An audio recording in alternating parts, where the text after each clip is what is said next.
Bertemu kita kembali dalam Bicara Agro untuk membicarakan tentang buih-buih di permukaan. Jom.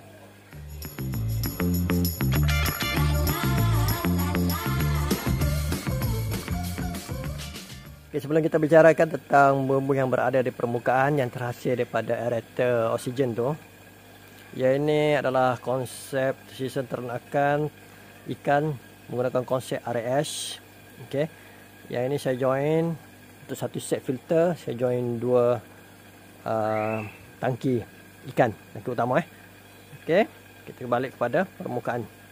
Okay, kalau kita tengok pada permukaan air tu, kita nampak kelihatan buih-buih buih-buih di permukaan. Yang ini ramai yang tanya apa yang berlaku. Sekarang ni saya ambil rakam untuk siang dan malam. Kita tengok apa yang keadaan siang dan keadaan malam. Okey, untuk keadaan siang hari ini sekarang ni saya rakamkan di jam 12.30 hari. Kerana waktu ini cuaca cahaya yang baiklah untuk kita nampak jelas buih-buih di permukaan. Okey. Antara artikel yang saya baca ni, anda boleh type dekat Google kaitan buih yang terhasil di permukaan ni. Okay, artikel tu menyatakan bahawa banyak artikel. Yang pertama adalah saya bukan hanya baca artikel, tanya rakan-rakan jugalah. Yang pertama berkaitan dengan protein. Protein. Yang ini pun saya jelaskan dalam rakaman pada malam hari. Protein yang berlaku di dalam air ni.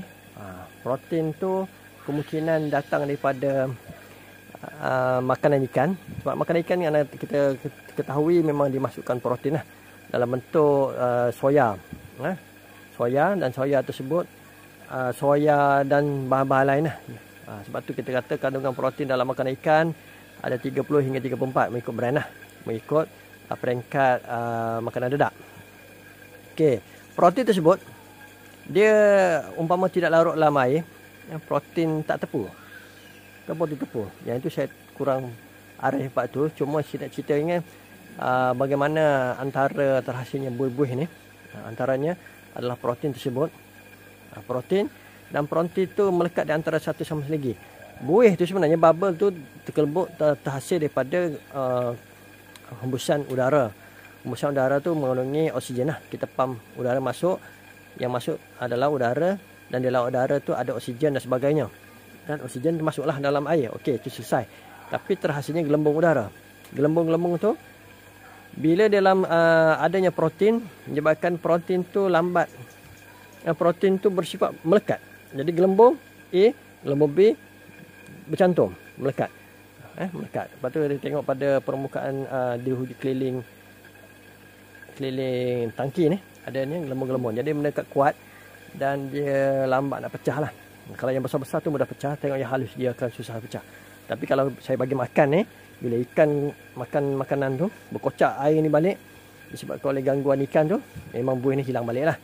Okey, protein disebabkan oleh protein yang pertama. Yang kedua disebabkan oleh kandungan garam. Sebab dalam tangki ikan pun kita masukkan kandungan garam untuk menghalang ataupun proses penyembuhan ikan, terutama sekali adanya parasit. Memang kadang-kadang saya masuk juga garam dalam ni, jadi kemungkinan berlakunya kepekatan garam. Sebab yang ini semua saya tak ukur berapa kepekatan garam tersebut. Kepekatan garam kepekatan garam kita nak suka dengan menggunakan isi. Mungkin kita akan boleh juga suka dengan isi untuk kepekatan garam. Kena ingat untuk sembuhan ikan ataupun tanakan dalam air. Untuk ikan air tawar kita sembuh dengan garam.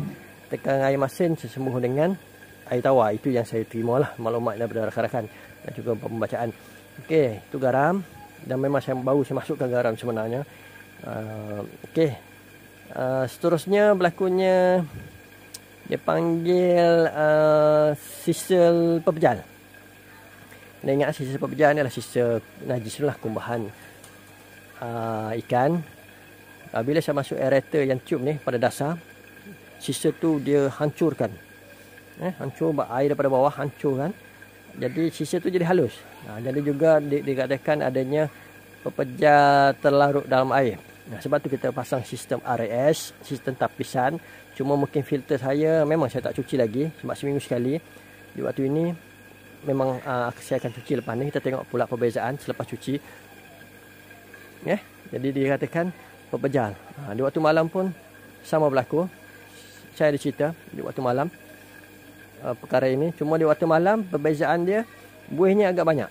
Itu kenapa buih yang banyak? Mungkin ikan tak main air lah. Sebab ikan berada di dasar dan di pertengahan. Jadi ikan tak main atas. Sebab buih tu tak terkocak lah.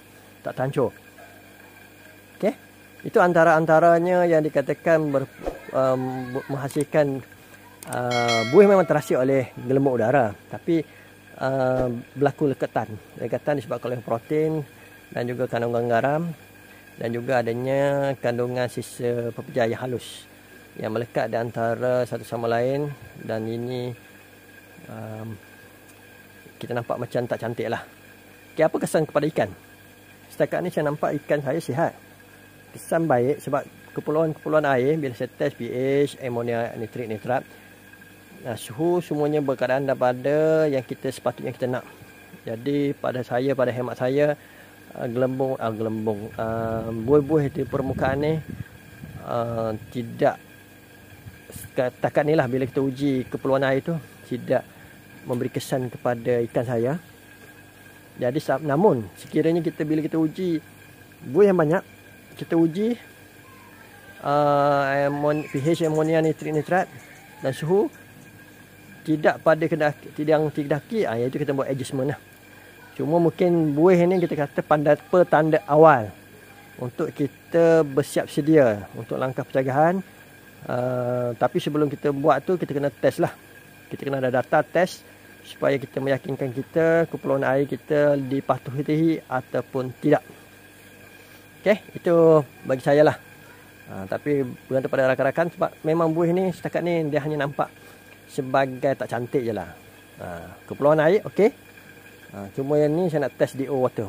Adakah DO water saya melebihi 4 ppm? Itu saya nak tengok lah. Okey. Jadi itulah penjelasan saya dari segi perhatian saya dengan keperluan data itu penting. Bila ada tanya soalan, keperluan data itu penting untuk kita menjawab soalan-soalan yang berkaitan dengan sistem ternakan ikan. Terutama sekali dikatakan sebelum ni orang kata amonia ni tinggi.